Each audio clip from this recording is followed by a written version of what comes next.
Hello everyone, it is May 4th, 2021. It's Tuesday. It's Harp Tuesday. Welcome to this week's episode. So today I'm going to take a look at that small section from Bach's Toccata, from the Toccata and Fugue in D minor. This is from my transcription for Lever Harp, and I actually just published episode 1 of season 2 of Harpists in the Wild, which you should definitely go check out if you haven't already. I'm really happy with how that turned out.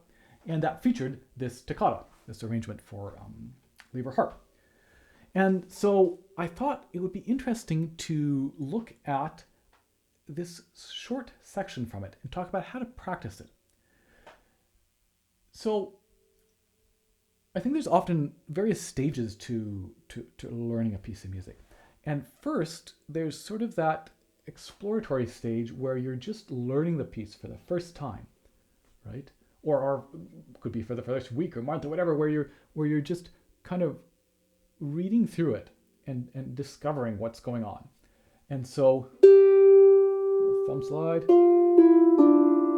It's a B, yes. Right hand, I believe. That's an A. You might not even notice that this is a scale. You're still just reading note by note. Are we going up to that B? No, we're changing it. Still right hand. Left hand. 3, so we must have 1, yeah, 3, 2. And again, maybe not necessarily recognizing that this is a scale yet. These are faster, right? It's a B flat, it's flat already, yep. And then change that down, etc. So, right, we're just kind of going through it and learning our way. And sometimes with some pieces, and depending on sort of also your level and the level of the piece, you might find that doing that enough times and suddenly the piece is in great shape and it's learned.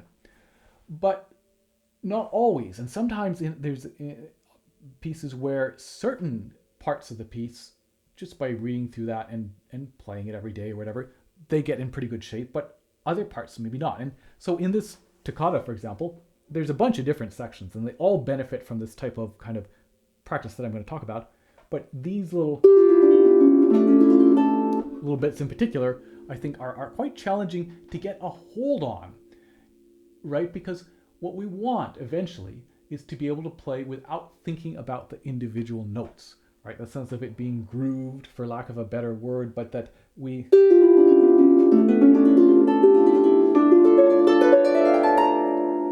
can think, the think method, we can think that and it just happens, right? And we're not necessarily aware of the individual notes. But it can be hard on a long stretch of notes like this. It can be a little bit intimidating potentially, and also can just be hard. We maybe can get through them, but we never get a sense of flow. So what you want to do, of course, is to break it down. And the key is to find a good chunk. So not too small and not too large, but just right. The Goldilocks method. So in this case, I want to look at this first little run. So maybe somewhere from here through here potentially. First of all, of course, in here I've used the beaming to show, for example, this is right hand because the stems are up, and this one is left hand, stems are down, right hand, these are left hand. So that may or may not be clear, but anytime you get a bunch of beaming like this where doesn't quite seem sensible, right? That we've got, for example, a 30-second note with a stem down and another one with a stem up, right? One after another. That's a pretty strong clue that probably the beaming has to do with which hand is playing which notes. So here we have this little run, which starts with a slide. Oh, and so we have a lever change right here. Oops, sorry. At the beginning of this.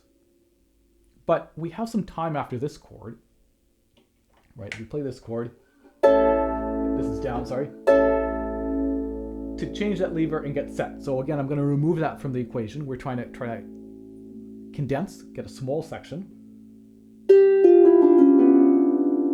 So, okay, we discover these are 6 notes in a row going down, a thumb slide. And again, maybe thumb slides are something that aren't super easy for you, or you just haven't done them recently and not feeling super comfortable. I'll link to an episode I did many years ago on slides. But again, the trick is to lock that thumb in place, push it onto the next string, and then play normally, right? So that we don't want to slide again. It's slide, play. A little bit tricky, but we can get set with both hands. So this moment is probably the first tricky moment where the right hand plays this C. We could even just practice 4, 2, 1.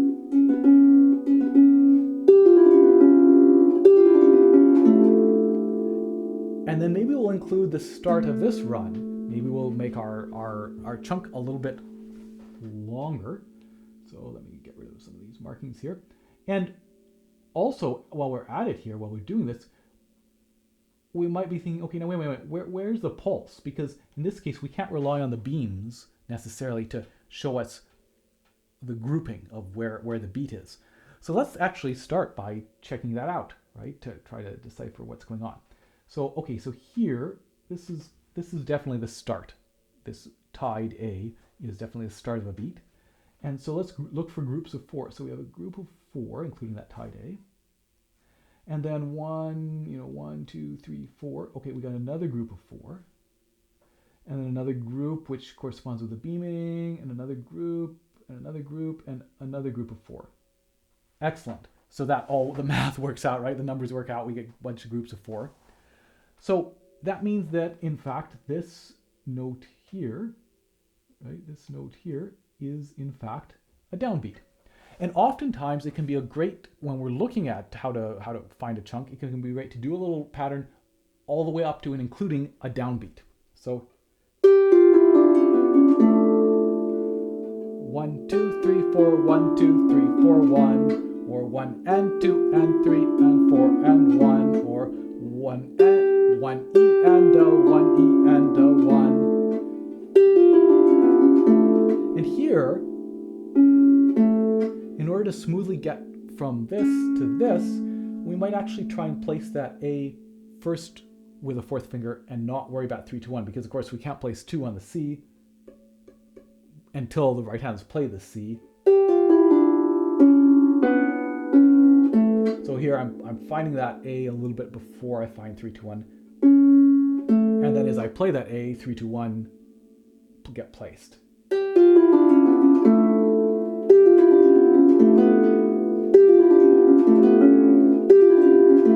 So hopefully you can get that to start to feel some speed, right? Some velocity there, and right, quite exciting. Okay, great. So we can get to that point. What next? Well, maybe we can start there. Again, sort of building these overlapping chunks. So let's start on that A in the left hand. Oh, it's a scale. And so just like the thumb slides, are we happy doing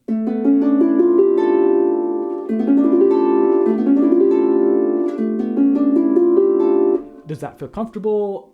Is every note even? If not, that's something to just incorporate in our daily practice, right? Not necessarily tied to this piece. And in fact, we can see the right hand's going to turn around. 4, 3, 2, 1, 2, 3, 4. So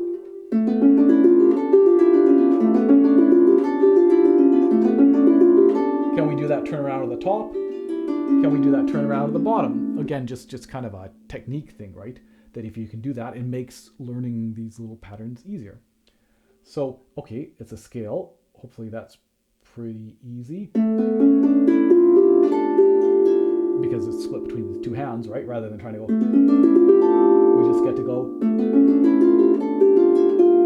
So what's the right hand doing here? And let me erase those brackets because right now they look a little bit confusing. Because again, they're not fingering brackets, that's just the rhythm bracket. So actually I think we can get rid of everything here at the moment. Great. And so yeah, we're going to start here, and maybe let's try to get to either here or here, right? This is the D is the start, the left hand D is the start of the next downbeat, but let's just kind of feel how it seems. Because we have this lever change that we need to do as well, right? Left hand finishes and immediately. So maybe rather than also having to go down and find a D, maybe we'll just practice this, finishing the left hand, going up and finding and changing that B, right?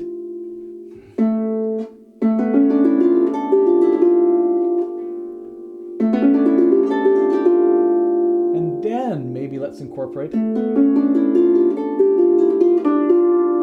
because that's an important part that we have to not only change this, but get back down to that D in time. And you might try it without the lever change if it's feeling really uncomfortable, just to. Another spot where we're probably going to place that D in the left hand just a little bit earlier, right? We'll place this a little bit earlier than the thumb, even though, of course, normally we want to find everything as one movement. In this case, we'll just hover that thumb there and delay, because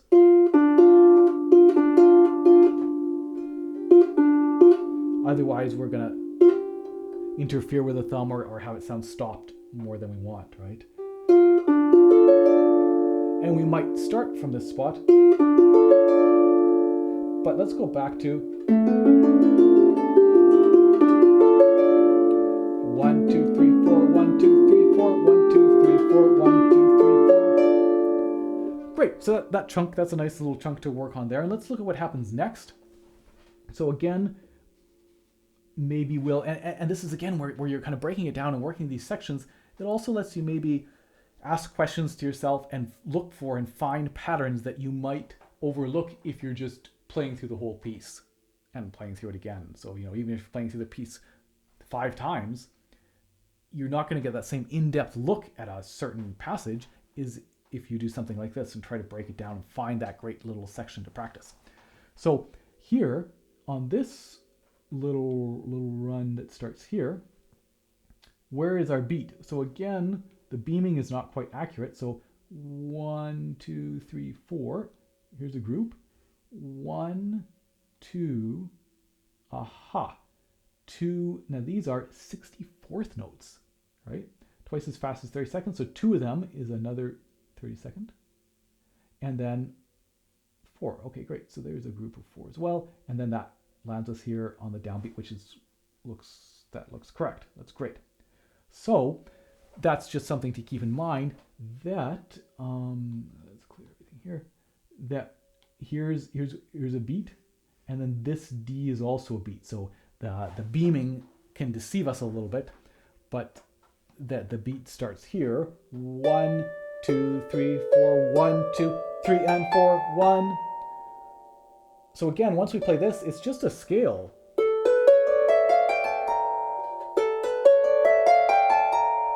With this rhythm in it, right? With a different, so it's not just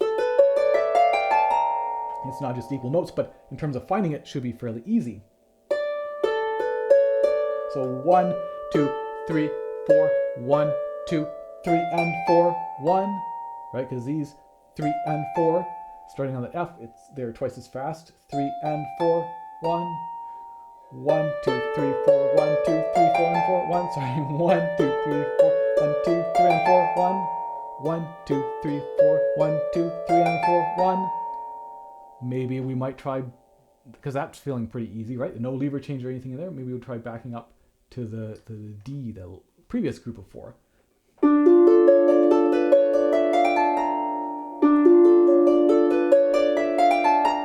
Again, the rhythm is a little bit peculiar here, so to really trying to feel where each of those larger 8th note beats are.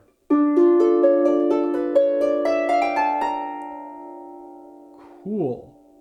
So, and then we maybe get a sense, okay, well, so this lever change is fairly hard, but let's go back to the beginning of this.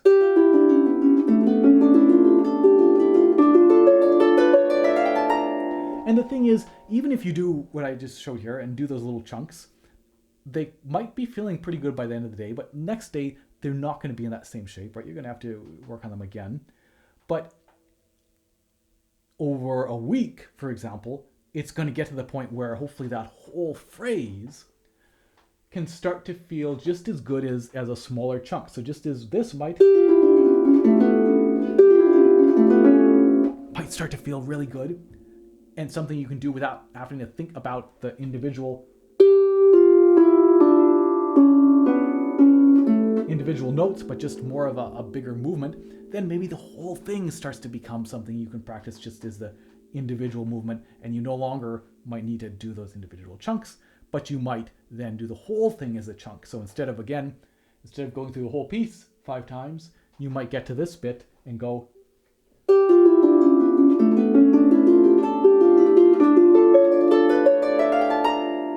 try it again.